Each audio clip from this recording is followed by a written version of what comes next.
අද කයිවාරුව වැඩසටහන එක්ක මම ඉන්නේ හිඟුරක්ගොඩ ගෝල්ඩන් ෆ්ලවර් හෝටල් එකේ. හරි බර සහ වටිනා සම්මානයක් මේ ඕඩ් එකත් එක්ක ගමට ඇවිල්ලා ගමේ හැකියාවක් තියෙන ගමේ දක්ෂයෙක් එක තමයි අද කයිවාරුව ප්‍රෝග්‍රෑම් එක කරා යන්න හදන්නේ. හිරු හිට්ස් ස්ටාර් සීසන් 1 වටෙන් මෙන්න මේ බර සම්මානය දිනාගත්ත වැඩෙක් ගමේ කොල්ලෙක් සෙනුක රිහාන් එක්කයි අද මම ආගිය තොරතුරු සහ ඉස්සරහට දැන් මේ පොඩි කොල්ලගේ සංගීත වැඩ ගැන කතා කරන්න හදන්නේ. ඉතින් කොහොමද මේ දවස්වල? මුලින්ම කියනවා සුබ දවසක්. මගේ අධ්‍යාපන කටයුතුයි සංගීත වැඩ කටයුතුයි මේ දවස්වල කරගෙන යනවා. මොකද හිතෙන්නේ මේ ජයග්‍රහණය ගැන? මේ තියන්නේ හම්බෙච්ච අවෝඩ් එක. ඇත්තටම යන්න හිතුනේ කියලා කිව්වොත්යි තාත්තයි අම්මයි තමයි ඇප්ලිකේෂන් එක දැම්මේ. ඉතින් ඊට පස්සේ ඔඩිෂන්ස් වලට ගියා. ගිහිල්ලා කොහොම හරි රවුන්ඩ් එකෙන් රවුන්ඩ් එක ඉස්සරහට ආවා. ඊට පස්සේ ඉතින් රනර්ස් අප් වුණා. ඉතින් මේකට ගොඩක් අය මට උදව් කරා. විශේෂයෙන් මතක් කරනවා මගේ පාසල කොළඹ නාලන්දා විද්‍යාලය. සීලමු දෙනා මහන්සි වුණා විදුහල්පතිතුමා ඇතුළු මුළු පාසල් ප්‍රජාවම වගේ මට ලොකු සහයෝගයක් දුන්නා. ඒ වගේම මගේ ගම ලොකු සහයෝගයක් දුන්නා මේ තැනට මට. මියුසික් වලට එන්න හිතුනේ. ඒ කියන්නේ ඉස්කෝලේ කාලේ වාට දැන් අම්මයි තාත්තයි කැමතුනාට Tamanටත් හිතෙනවානේ මට එහෙම හැකියාවක් තියෙනවා මගේ වොයිස් එක සිං කරන්න හොඳයි කියලා එකක් එන්න ඕනනේ. ඔයාලට කොයි කාලේ වගේද එහෙම හිතුනේ මං ගායකයෙක් වෙනවා කවදා හරි කියලා? ඇත්තටමයි මම දෙක වසරෙන් තමයි මියුසික් වලට ආවේ. එතකොට දෙක වසරෙම විශාරද විභාගය කරා. හතර ශ්‍රේණිය වෙද්දි මම විශාරද විභාගය අවසන් කළා උපාධිය ලබා ගත්තා. ඊට පස්සේ තමයි ඔය තරඟයට ඇප්ලයි කරේ. ඉතින් එහෙම තමයි මගේ සංගීත ගමන. එතකොට දැන් ගමේ යාළුවෝද ගොඩාක් ඔයාට ආදරේ කොළඹ යාළුවෝද නැත්නම් ගමේ යාළුවෝ තාම මතක් වෙනවද? ගමේ යාළුවෝ ඇත්තටම මතක් වෙනවා මගේ පහ ශ්‍රේණිය යාළුවෝ. එහෙම මතක් වෙනවා. ඉතින් කොළඹ හොඳ යාළුවොත් ඉන්නවා ගොඩක්. ගමෙත් හොඳ යාළුවෝ ඉන්නවා. ගමේ ඉස්කෝලේ මොකද්ද ගියපු? මම මින්නේරිය ප්‍රාථමික විද්‍යාලයට ගියේ. ළඟදිම තව අලුත් සින්දුවක් එන්න තියෙනවා සහ ළඟදිම රිලීස් කරපු සින්දුව ගැන අපි විස්තරයක් කියමු. ඔව් ළඟදිම මම රිලීස් කරේ දෑත දරා කියන ගීතය. කවුද මේකේ වචන කවුද මියුසික් කරේ කවුද? පද රචනය කරේ චතු බණ්ඩාරක්කා. මෙලඩි දැම්මේ සින්දුවට තරිඳු බණ්ඩාර මාමා. එහෙම තමයි සින්දුව හැදුනේ. එතකොට දැන් අපි දැක්කා මේ වගේ රියැලිටි ෂෝ එකේ අනෙක් තරංකරුවන්ට වඩා අපේ රටේ ප්‍රවීණ සංගීත අධ්‍යක්ෂකවරු ගායක ගායිකාවන් හැමෝම ඔයාට වෙනමම කමෙන්ට්ස් දෙන්න පටන් ගත්තා. අපි දැක්කා ෆයිනල් එකේ සිං කරපු සින්දුත් එක්ක සෙනුක කියන කෙනා වව් මෙච්චර මේ තරම් වැඩෙක්ද දක්ෂෙක්ද කියන එක අපිට හිතෙන්න දකින්න ගත්ත එදා දවසේ ෆයිනල් එකේදී.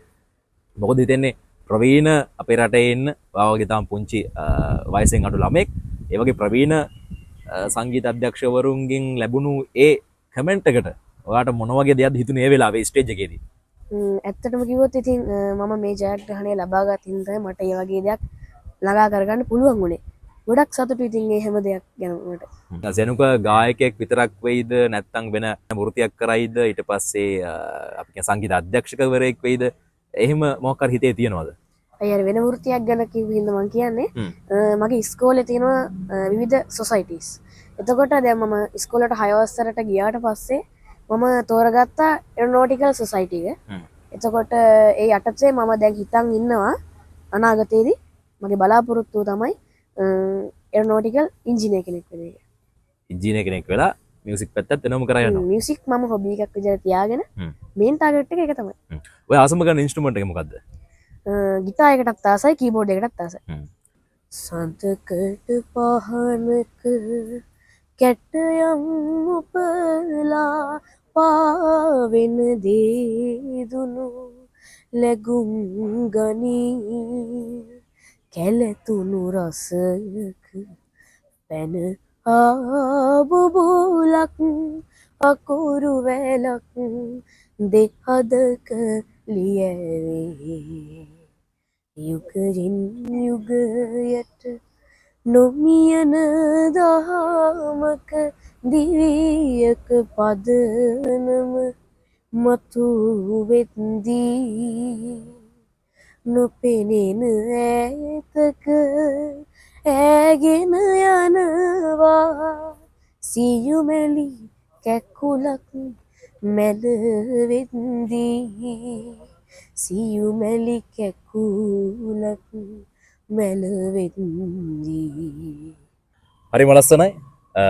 සෙනුක දැන් මේ වගේ අපි දකින ඔයාගේ සින්දු තෝරගන්නකොට හරි තේරීමක් තියෙනවා සහ ඔයාගේ වොයිස් එකට අපි දැක්කා ජජ් බෝඩ් එකත් එහෙම කිව්වා. කවුද මේ සින්දු තෝරන්නේ? ඔයාද නැත්නම් අම්මයි තාත්තයි කවුද?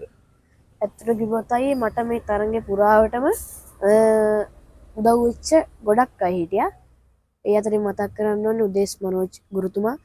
ඊට පස්සේ මගේ මුල්ම සංගීත ගුරුවරිය නිශානි විජයකෝන් මහත්මිය. ඊට පස්සේ ඉසුරු බණ්ඩාර ගුරුතුමා, බුද්ධික දයාරත්න ගුරුතුමා. ඊට පස්සේ ඒ වගේ බොහෝ දෙනා මට ලොකු උදව්වක් කරා මේ ගීත තෝරා ගැනීම. ඊට පස්සේ ගීතය නිවැරදිව ගායනා කිරීම, මේ හැමදේම මට නොඅඩුව කියලා දුන්නා. සෙනුක දැන් මේ ඉස්සරහට අලුතෙන්ම නිර්මාණය කරලා තියෙන සින්දුව මොකද්ද? මොන වගේ සින්දුවක්ද? කවුද මේ වැඩේ ඉන්නේ? පොඩි අපි දෙමු. කලින් ඇත්තටම මේක මේ ළමා ගීතයක්. පළවෙනි ගීතය මං ගැන කිව්වේ. සම්පූර්ණ මගේ ජීවිතය ගැන තියෙන්නේ. දෙවෙනි ගීතය ළමා ගීතයක්. ඒක පද රචනය කරන්නේ දීපානි පිටහ ගෙදර නැන්දා. ඊට පස්සේ සින්දුවට තනුව නිර්මාණය කරන්නේ ඉසුරු බණ්ඩාර ගුරු පියාණන්. එහෙම තමයි. කොයි කාලේ වගේ දැන් සින්දුව එළියට අපිට අහන්න දකින්න හම්බෙන්නේ? සින්දුව සම්පූර්ණයෙන් වගේ හදලා ඉවරයි. තව පොඩි පොඩි ස්ටෙප්ස් ටිකක් තමයි තියෙන්නේ.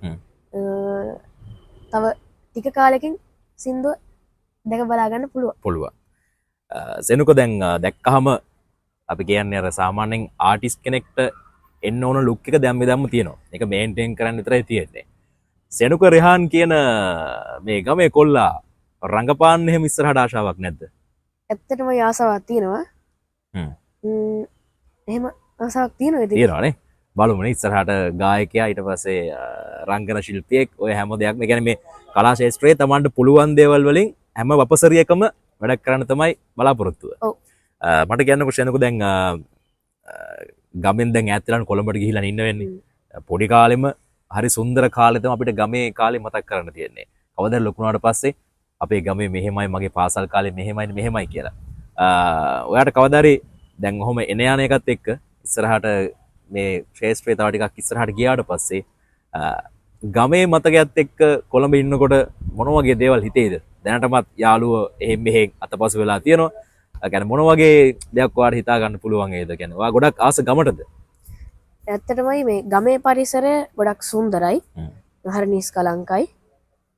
අවස්ථාවකින් ගත්තොත් කොළඹ හොඳයි. ඉගෙනීමට එහෙම හොඳයි කොළඹ. ඉතින් ඇත්තටම කොළඹ ගියපු හින්දා තමයි මට ඔය සොසයිටි වලට එහෙම යන අවස්ථාව ලැබුණේ. ඉතින් ගමේ තියෙන වෙනම පරිසරයක් හරි සුන්දරයි. කොළඹ තියෙන වෙනම පරිසරයක්. සෙනුක රෙහාන් කිව්වහම පොළොන්නරුවේ එහෙමයි මෙහෙමයි කියලා කට්ටිය එහෙම මෙහෙන් කතා කරන් ගියා. ඉතින් මාත් ආයක තමයි කියලා හිටියා. හැබැයි සෙනුක කියන ඔයාගේ ලයිව් සිං දැක්කේ මම අපි කරපු ප්‍රෝග්‍රෑම් එක පොළොන්නරුවේ සොඳුරු සීන් එකේ ප්‍රෝග්‍රෑම් එකේ නොහිතන වෙලාවක නොහිතන විදිහක කසුන් කල්හාරගේ සින්දුවක් සිං කරා මුළු හෝල් එකම වෙනම වයිබ් එකකට අරන් ගියා. මල් මිටක් තියන්නේ. අපි ඒ සින්දුවේ මුල් කොටස පොඩ්ඩක් ගායනා කරමු. මල් මිටක් තියන්න ඔබ අතේ මට කියා කොයින්ද මල්වනේ ජීවිතේ විසල් නදී තෙරේ තුරු හිසත් මලත් ඔබයි මගේ. ළමා ගීතයක් නිර්මාණය කරලා තියෙනවා. ළඟදී මේ ගීතේ අපි ඒකේ මුල් කොටස සිං කරමු. එනවදරේ තරු ගනින්න හඳ හාමිට ගතු කියන්න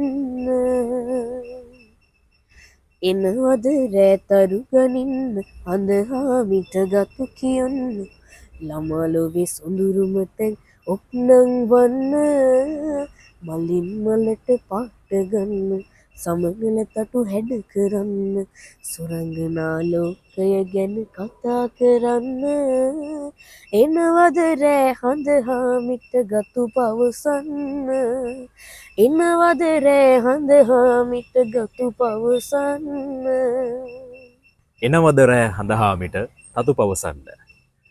සෙනුක අපි අද කයිවාරු ප්‍රෝග්‍රෑම් එකත් එක්ක මම කතා කරේ හරි ආඩම්බරයි මට ගමේ කොල්ලෙක් හැටියට කොළඹ එහෙ අය එක්ක හරියට කරට කර වොයිස් එකෙන් හිරු කිඩ්ස් ස්ටාර් රියැලිටි ෂෝ එකේ සීසන් 1 එකේ මේ වගේ ජයග්‍රහණයක් ලබා ගත්තකට සෑහෙන වටිනවා සහ මම හිතන්නේ අනෙක් අයට වඩා මටත් පොඩි අයිතියක් සහ නිහතමානී සතුටක් තියෙනවා අපි ගමේ අය හැටියට ඒ සපෝට් එක කරන්න. ඉතින් ඔයාට දැන් අවසානයේදී මොන වගේ දේවල්ද කාටද ස්තුති කරන්න ඕනේ සහ මොන වගේ පණිවිඩයක් දෙන්න තියෙනවා? ඔයාලට වෙනම හැදිච්ච ෆෑන් බේස් එකක් ඉන්නවා. ඇත්තටමයි මගේ මේ ජයග්‍රහණයට මගේ ගම පොළොන්නරුව විශාල වෙහෙසක් දැරුවා ඇත්තටම. ඒ වගේම මගේ පාසල කොළඹ නාලන්දා විද්‍යාලය නැවතත් මතක් කරන්න ඕනේ ආදරණීය විදුහල්පතිතුමා ඇතුළු පාසල් ප්‍රජාව මට ලොකු සහයෝගයක් දුන්නා. ඊට පස්සේ මගේ සංගීත ගුරුවරු ඒ හැම දෙනා මතක් කරන්න ඕනේ. ඊට පස්සේ මගේ මුල්ම පාසල මින්නේරි ප්‍රාථමික විද්‍යාලය මින්නේරි ප්‍රාථමික විද්‍යාලයේ විදුහල්පතිතුමා ඇතුළු පාසල් ගණනාවක විදුහල්පතිවරුන් එකතු වෙලා මට ලොකු සහයෝගයක් ලබා දුන්නා. ඉතින් ඒ වෙනුවෙන් මට තරගයේ ජයග්‍රහණය වෙනුවෙන් SMS මනාප පළ කළා.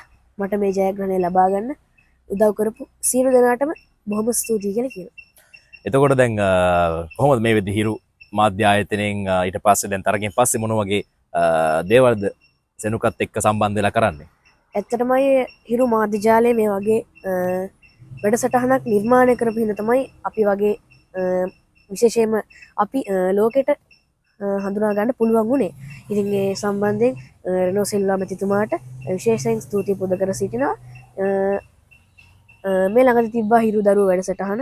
ඒකට මම සහභාගී වුණා. ඊට පස්සේ වින්දනි උදෑසන වගේ වැඩසටහන් කීපයකට සහභාගී වුණා. ඉතින් හිරු මාධ්‍ය ජාලයෙන් ඒවටත් මම සහභාගී කරගත්තා. නිවේදනය කරන්න එහෙම ආසාවක් නැද්ද? නිකන් අපේ ජොබ් එකටත් එන්න ඕනේ කියලා. නිවේදනය කරලා තියෙනවා. කොහෙද කරලා තියෙන්නේ? ස්ටෙල් මීඩියා කිඩ්ස් කියන පාඨමාලාව හදාarලා ඒකේ නිවේදනය කරා. ඊට පස්සේ ගුවන්විදුලි සංස්ථාවේ කාලයක් නිවේදනය කරා. ඊට පස්සේ ඒව තමයි. දැන් වයස කීයද? වයස අවුරුදු 13. අවුරුදු 13ට ඔක්කොම කරලා තියෙන්නේ. දැන් අර ඔයාගේ ටාගට් එක යන ටික විතරයි කරගන්න තියෙන්නේ නේ. අවශ්‍ය කරන එක්සෑම් ටික පාස් කරගෙන ඒක ටික තමයි කරගන්න තියෙන්නේ.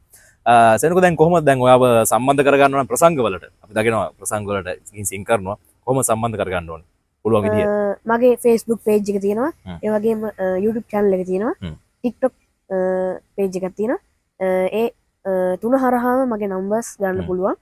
077යි 844යි 7957 කියන නම්බර් එකට කෝල් කරලා මාව සම්බන්ධ කරගන්න පුළුවන්. දැන් සෙනකොට ලංකාවේ ඉන්න දැන් හිතා ලංකාවේ ඉන්න වැඩි හිටියෝ ඔයාගේ වයස කට්ටිය තරුණ අය මේ අය විතරද ෆෑන් බේස් එකේ නැත්නම් ලංකාවේ ඉඳලා පිටරට ගිහපු කට්ටිය ඉන්නවද කොහමද? ඔව් පිටරට මාමලා නැන්දලත් මට කතා කරනවා.